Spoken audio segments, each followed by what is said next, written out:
Just before we go to the next segment, we got this comment shortly after we closed the segment about the USSD from Dume, who says, in East Africa, USSD operates outside of the banks.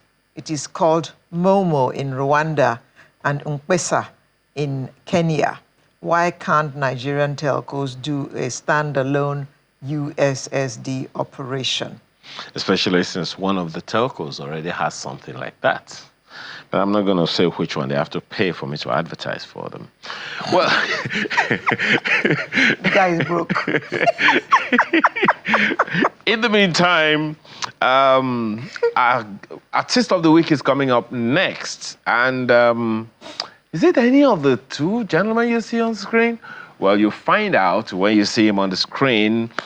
Our guest is a worshiper, a psalmist and songwriter, an iconic voice in Nigerian gospel music, a recording artist, and a reputable music director, winner of several recognition awards for his works and contribution to gospel music in Nigeria.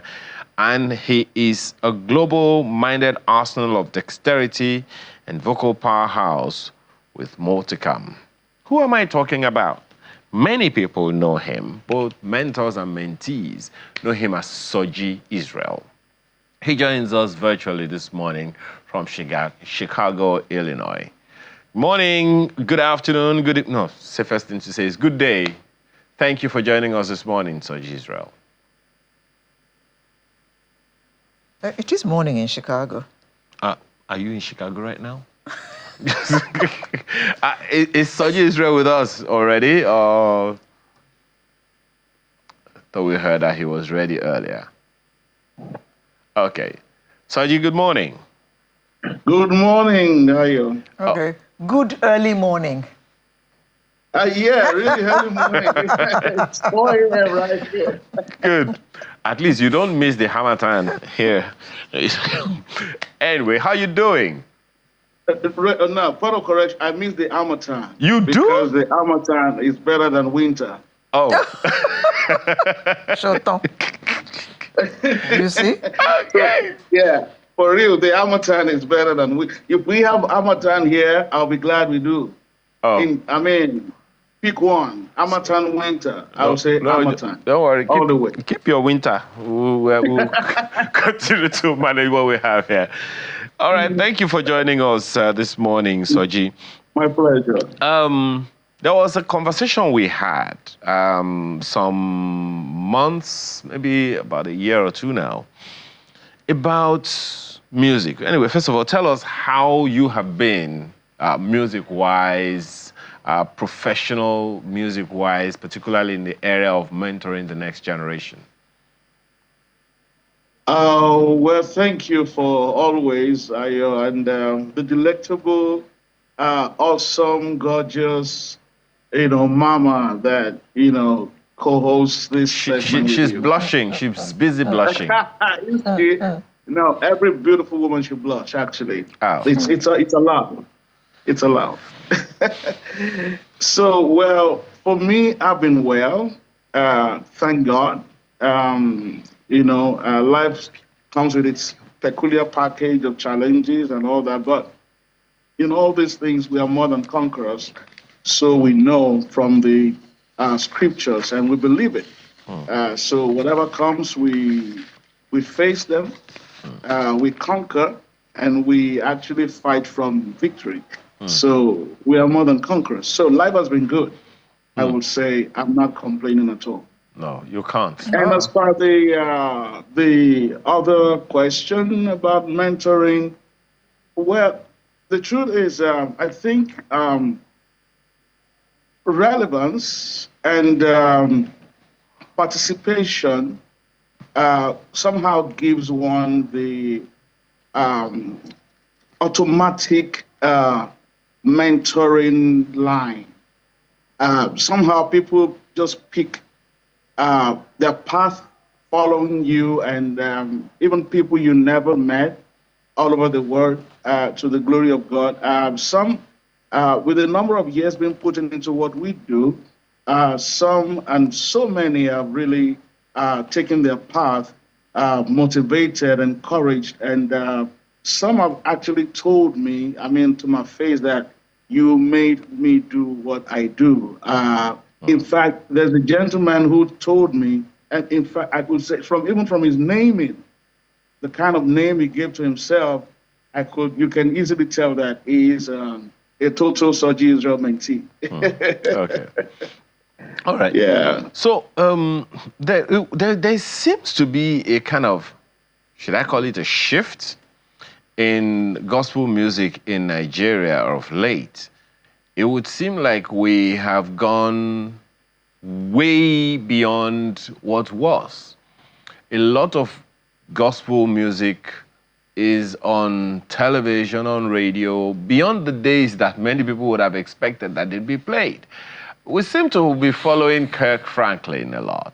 By that I mean you have a lot of upbeat gospel music, a lot of them addressing, direct issues that people are going through.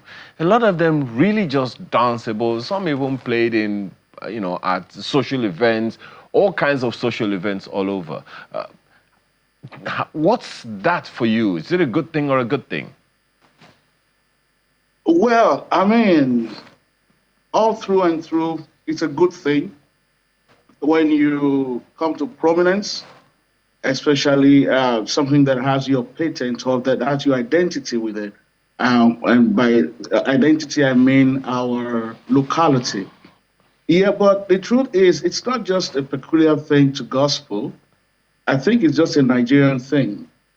I would say, sound-wise, all over the world, it's Nigeria's time. Nigeria, we've been able to develop a melange, if I may say, of a lot of global sounds. Nigerians are very good copycats. These days you even have American, music trying to follow up with what we do. But it's a good thing. Some people came ahead of the time. And it's a very broad thing to talk about. And as a custodian, having played music for well over 4 decades, I will say that I know the trajectory. I can tell the story, but it's a very good one, and we are in the right direction. I think it's a very good thing for Nigerian music generally, not even gospel. It's just like the sounds are opening up, and it's the sound of Africa. That's what I see. It's a very good thing. The sound of Africa. Yes. That makes my head swell, and I hope it just will not burst, because my pride overflows sometimes when I'm going through an international airport, like I was going through Paris, and blaring out of the speakers was, back to back to back to back Nigerian music. Yes. And I wanted to scream down the hall at the airport, I'm a Nigerian. Those are my guys. Those are my guys singing. But yes, apart from being a gospel artist, a gospel musician, you are also a pastor. You are the senior pastor of, is it Enzi or Enzi Ministries? Okay, I'm the pastor of the Father's Realm Church, actually. Okay. It's called the Father's Realm Church. Father's Realm. Yes. Okay, tell us about that. Okay, so personally, my work in the faith is that of the revelation of the fatherhood of God. And having studied the scriptures as accounted by the eyewitnesses and people who bore record of the Lord Jesus, I realized that essentially the gospel of Jesus is centered on the fatherhood of God. And for me, so that is the crux of what we hold at the Father's realm. And we just want everybody to know that, so whatever you will not do to your child, God will not do to you, and So we love our children. We care about them. We provide for them. We even protect them. So these are expectations of a father. We even forgive them. No matter what they do, nobody. And that is really typically exemplified when Jesus told us the parable of the father who had two sons. We call him the prodigal son, but I would say he's just a daring son, and he dared to just take his chances in life. It was an erroneous judgment, though, but we can see the reaction of the father, that it was not as an earthly father should actually condone or accept that kind of a prodigal child. But that is essentially the message of the gospel of Jesus, and that is what we hold dear, and that is what we preach. Which came first, the gospel singer or the pastor? Okay, so yeah, of course. The musician came first because I've been playing music since probably 1981 or thereabout, as a little boy in church, so grew into the craft with some enviable contemporaries too, which I don't want to throw names out there though, but everybody has grown. So then, yeah, so the music came first. Then I think everything just made themselves on the way.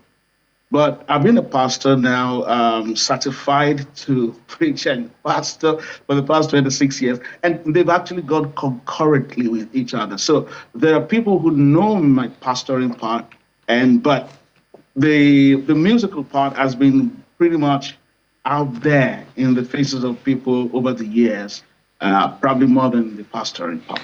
Well, to be honest, anyone listening to you now saying that some pastor Soji, they'll be wondering maybe it's some impersonation, because they know they know you a lot more here in Nigeria as a musician. And talking about that music part, you talked about forgiveness. That was that conversation Yes. we had in time past, and I want to know if that particular matter has been resolved, and if there is a way to make sure it doesn't happen anymore. I'm talking about copyright. I know you wrote this song. I played it quite a number of times on radio, the song Wonder Wonder. And I also know that the same song is also ascribed to someone else, in Nigeria. Same title, same chorus. Nothing changes in the chorus, just the verses are changed in this new one. Tell us about that, and if it's a good thing or the other one. Okay, so yeah, you see, the journey of Christianity is a very, very demanding one. And I say to people that to be a Christian, you don't say it, you do it. You have to act it. The disciples were actually encountered at Antioch, and because of the mannerism, the people said, oh, these guys must have been with the Christ, because they saw the mannerism. So every day, I'm not perfect.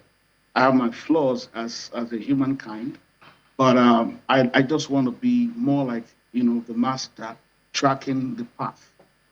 Yeah, so the gentleman in question is not an alien to me. We had met years back in London, probably 2007. And this one, Mike Aremo can be a witness to it. He actually introduced Sonny Badu to me in London. And that was, you know this, you're one of the first people that played the song on radio.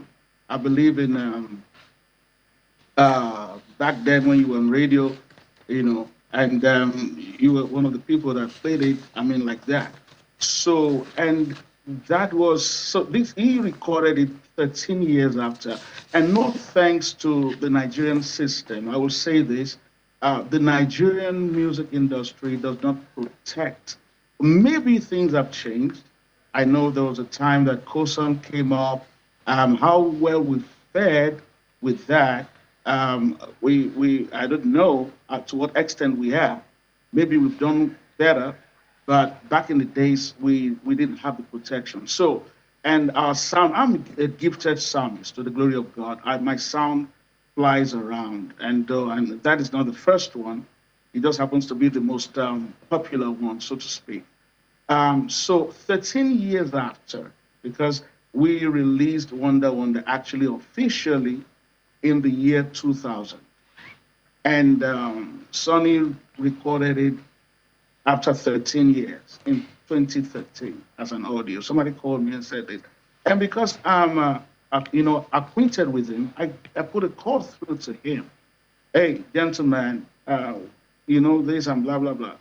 And he promised to do something about it. And he gave his own version of how he came by the song somewhere in Maryland at Pastor Adeyokuno's church. That is the younger brother of Redeem's Mommy Gio.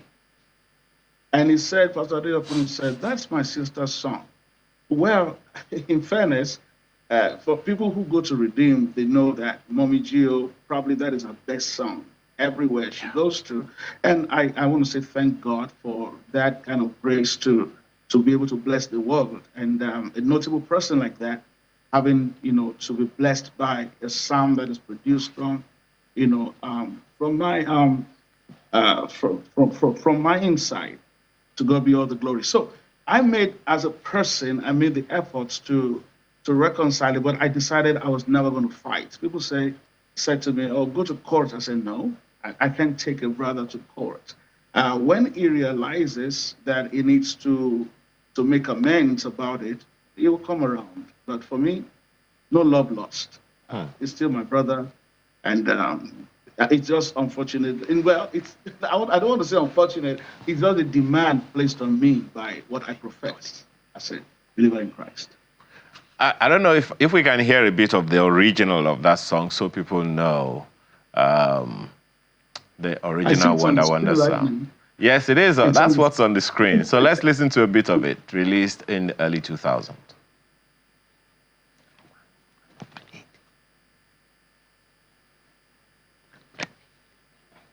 Okay, well, I'm guessing that we will not be able to go with that one.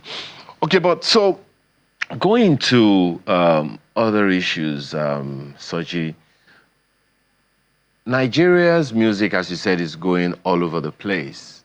But you also said something instructive, that we should find a way to protect our own, the intellectual property and all of those things. From the Nigeria that you know, what are the challenges that you think we have?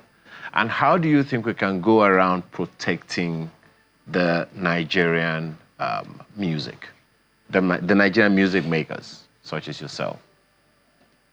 Okay, so I think it's, I'm sorry to say, Nigeria has only one problem. And that problem only has divisions. And it has also effects on every facet of our lives. And that problem is system. It's a problem of system. We don't have existing and functional systems. One of the things that actually makes the West to work is because the system is actually run, and run by integrity, run like a relay.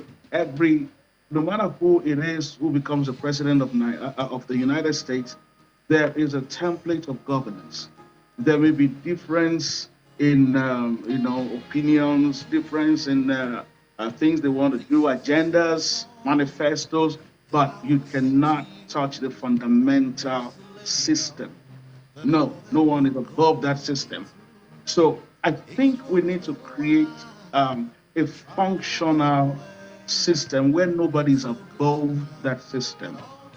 And when the system works, then we'll be talking about, sometimes when we talk about, we use the words industry very loosely. And entertainment industry, movie industry. But when I look keenly, I don't even really see an industry. Because when we're talking about industry, we're talking about a functional system. Hollywood is an industry, and something is, working there. Our music, we've so much evolved although, like I said, I will repeat this, what we have done well is we've been able to do a melange. And we have been able to copy a lot of things in the world and made it our own, which is not bad. Fela created Afro beats from highlife and highlife and jazz. So that is how music evolves anyway.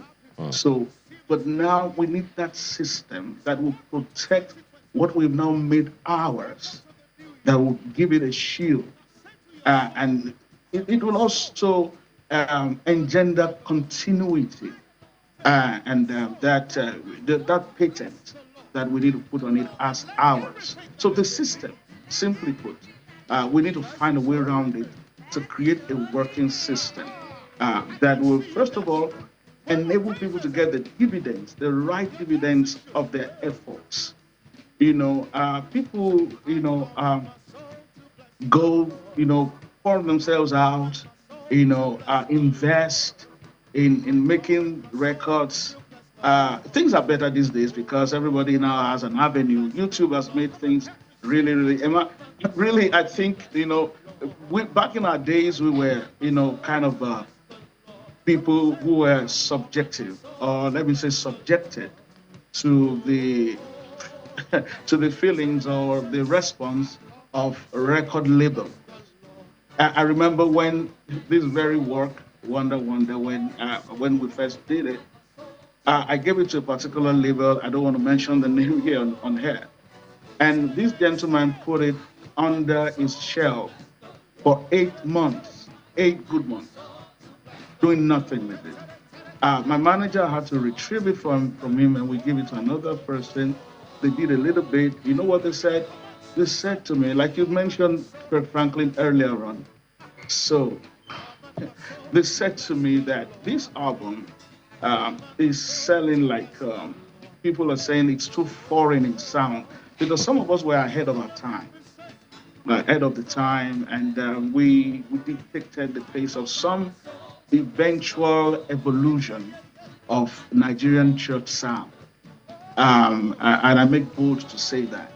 So some of us were actually very exotic in our minds, and we just wanted to do, something really, really. But it's paid off because these days when you still go and maybe you pick a number from Angola Shadari and you slot it, you feel like that vintage sound and it's still relevant with time. So yeah, and some of other folks like that. So I would say Abuela because that's my personal friend, actually. So yeah.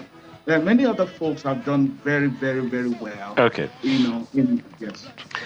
Well, we have to thank you this morning, Soji Israel, and hope that in time to come, the lessons that need to be learned and the structures that need to be evolved will come to be so that we can position and maximize the potential of Nigeria's music the way you are talking about it. Thank you again for your time this morning. Soji Israel is a writer, performer, producer, and a pastor. Well, that's new. Thank you again for your time. Thank you. Okay, well, the home stretch this morning is different. It is different. We took the liberty of swapping segments, so we shall be doing the lifestyle segment in closing today.